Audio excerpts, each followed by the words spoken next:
UI, or if we want to call it by its legal name, user interface, is one of the most ever constantly changing parts of video games and arguably one of the most important part as well, as it helps communicate information to the player. Without UI, players wouldn't know what their missions are, what they need to complete, where they need to go, or even how to interact with the world around them. Without UI, well, games just wouldn't be games. UI is a pretty interesting and unique element when it comes to video games, as when it's bad, it can destroy an experience. When it's good, you tend to ignore it, but when it's great, it can completely change the experience of a game.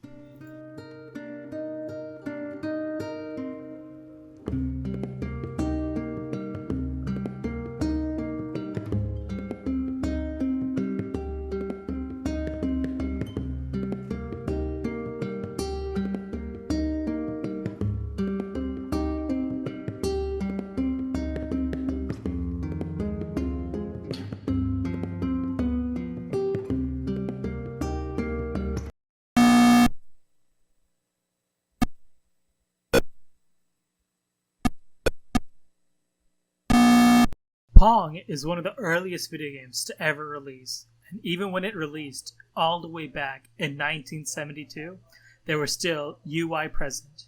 The numbers on the top of the screen communicate to the player the scores of each player, allowing them to know how close they are to either winning or losing.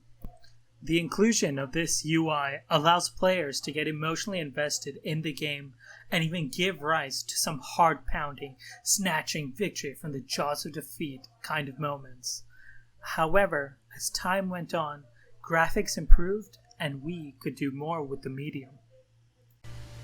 Some of the earliest games started off taking inspiration from tabletop role-playing games, and with them, the need for more complex elements arose as well.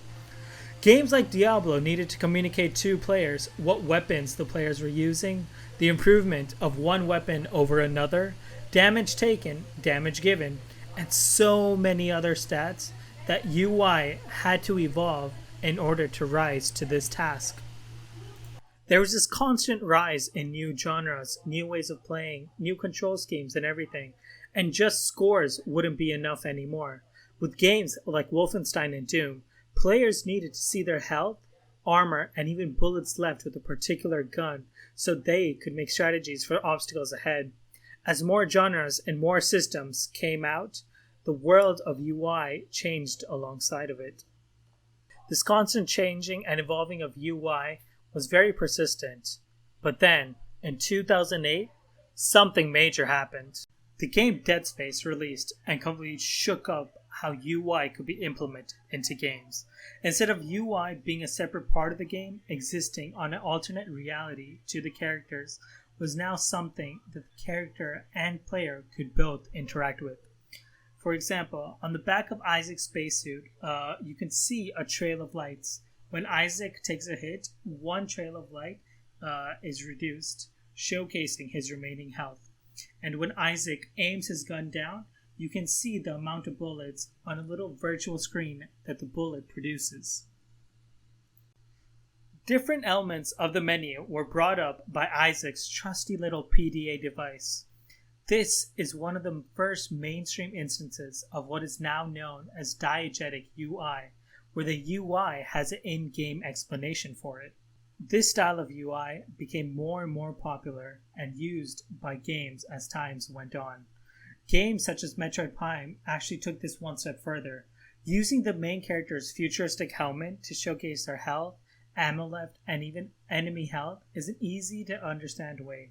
When Samus would take damage, you would sometimes see a reflection in the visor in pain. Your experience was highlighted by Samus, as well as blurring the line between the player and main character, allowing you to connect more to the characters. However, all of these pale in comparison to the UI masterpiece that is Nier Automata. Nier Automata is a game where you play as an android named 2B. The entire UI is presented to the player as the OS of the robot you're playing as, and it's completely customizable. In fact, one of the first things you do is set a brightness volume, and other settings with the help of another character through this operating system UI. Ma'am? Are you there? Can you hear me? Hello? Go ahead and adjust your settings so you can hear me, alright? Adjust the settings until you can hear my voice. Alright, are we good now?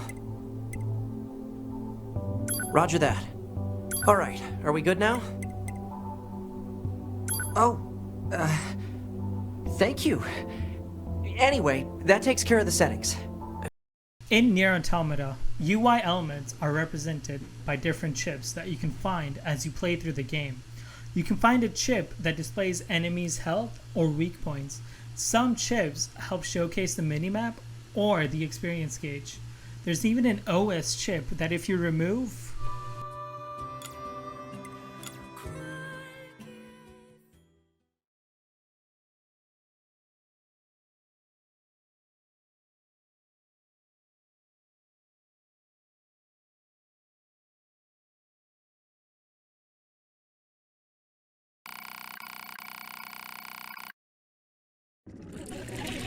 it ends the game.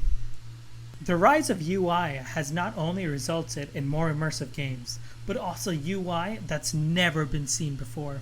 It's even led to UI that breaks the golden rule of UI design, which is good UI shouldn't be noticed. Enter Never see it come back.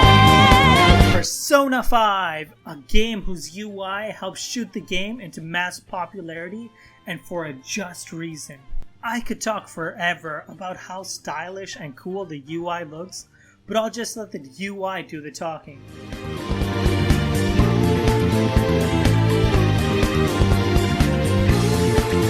The UI is bright and in your face, but still remains readable and easy to follow through.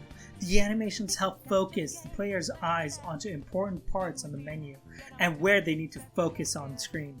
It matches the tone of a ragtag group of thieves looking to fix the corrupted hearts of the most evil members of society. The UI mimics this punk attitude in a way it presents itself, making it iconic. Persona 5's UI is so iconic at this point that people will cosplay as the UI itself in conventions, which you can see in these several photos over here. As the years go on and games evolve as a medium, we'll see a wider range of ways to do UI. What may work at one point may be made completely obsolete the very next. It's always exciting to see the way tech and visual presentation grow with one another, and UI is not far behind. The future has me excited for UI, and I just can't wait to see what UI holds for us. Thank you so much for watching, and I'll see you next time. Bye.